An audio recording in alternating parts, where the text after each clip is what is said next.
and salutations, DMs, GMs, referees, judges, game operations directors, and all other varieties of storytellers.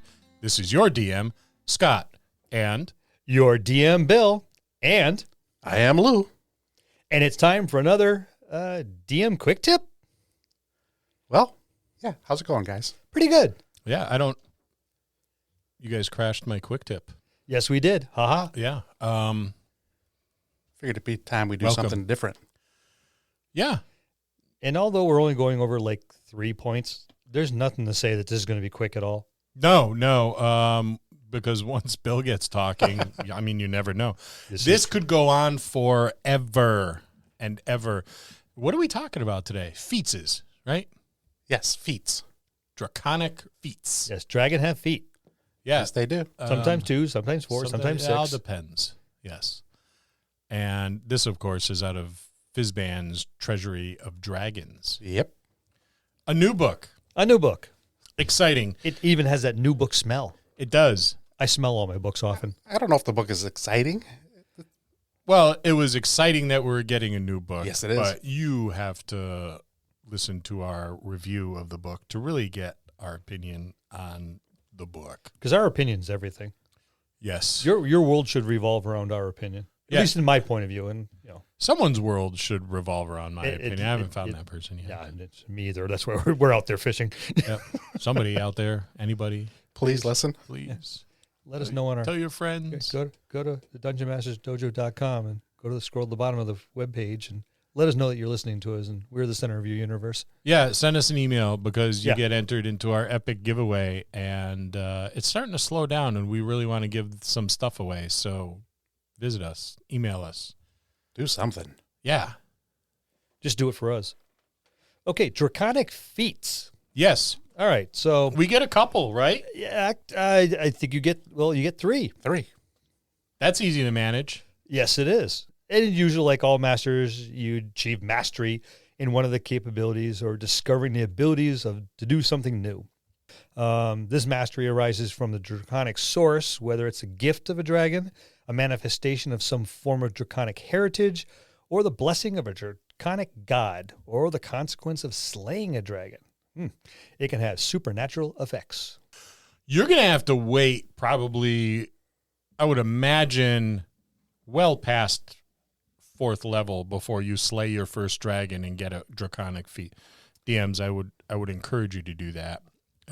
The old rules, you couldn't even stand in a dragon's presence from 5th level down just from the eminence of the fear. The dragon fear. Yep, that would just radiates from them, and initially, just they're big, they're huge, they're massive, they're magical, they're scary as shit. Even the nice ones. Yeah.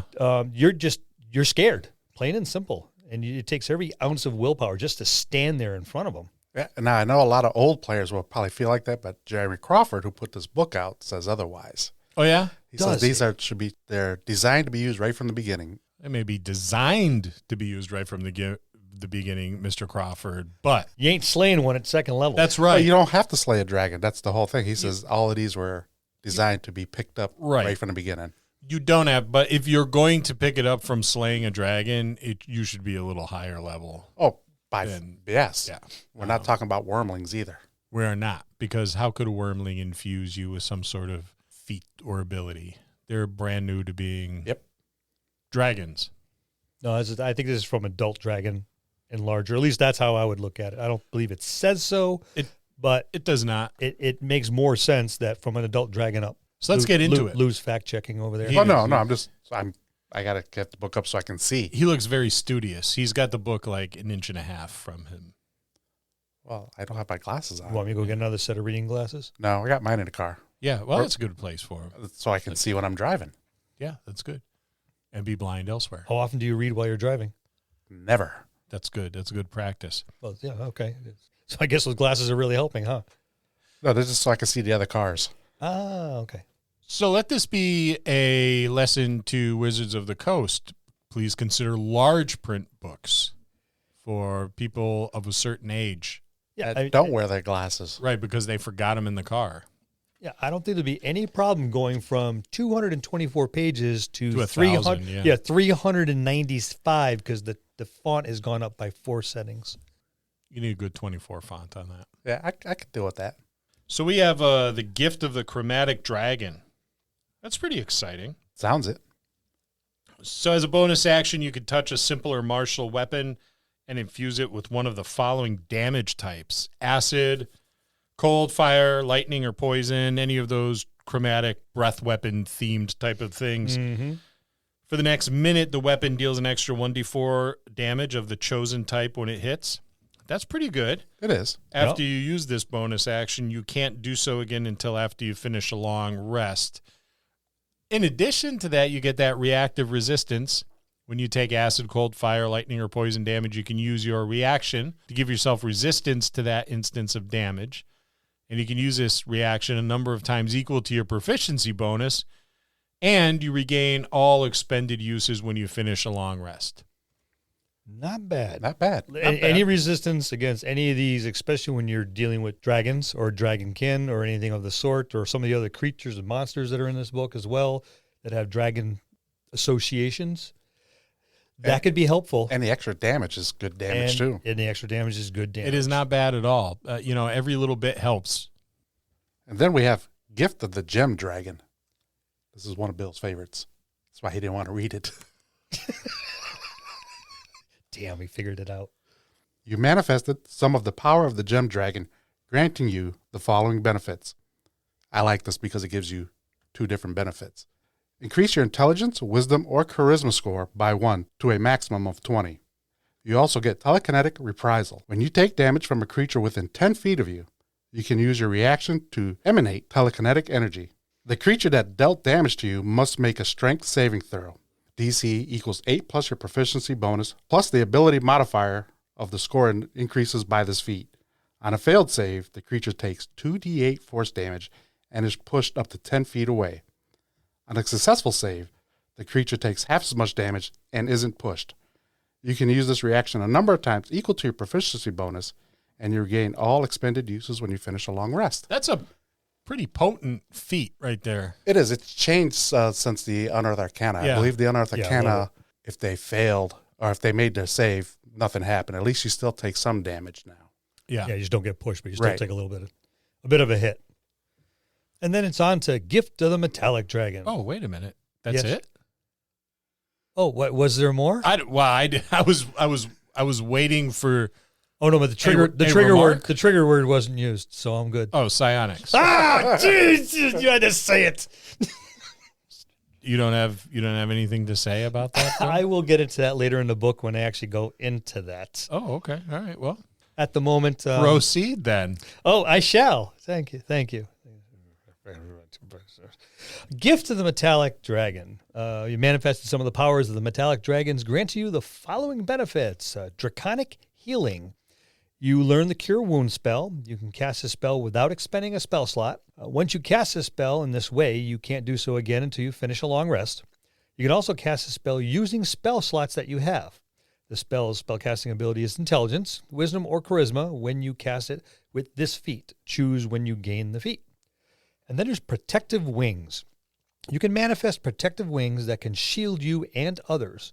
When you or another creature that you can see within 5 feet of you is hit by an attack, you can use your reaction to manifest spectral wings from your back for a moment. You grant the bonus to the target's AC equal to your proficiency bonus against that attack roll, potentially causing it to miss. You can use this reaction a number of times equal to your proficiency bonus, and you regain all expended uses when you finish a long rest. Thought that was kind of cool, a little different. Yeah. A little different. It's a nice little roster of feats. I would ask players and DMs to collaborate on how you get this feat and how you will use it under what circumstance, what it looks like when it's in use, that sort of thing. Yes. Just because, and I know we've said this before, but it adds an extra layer of role play and flavor to the game, which I think is really important. Well, you have a dragon. You better have a thematic presence.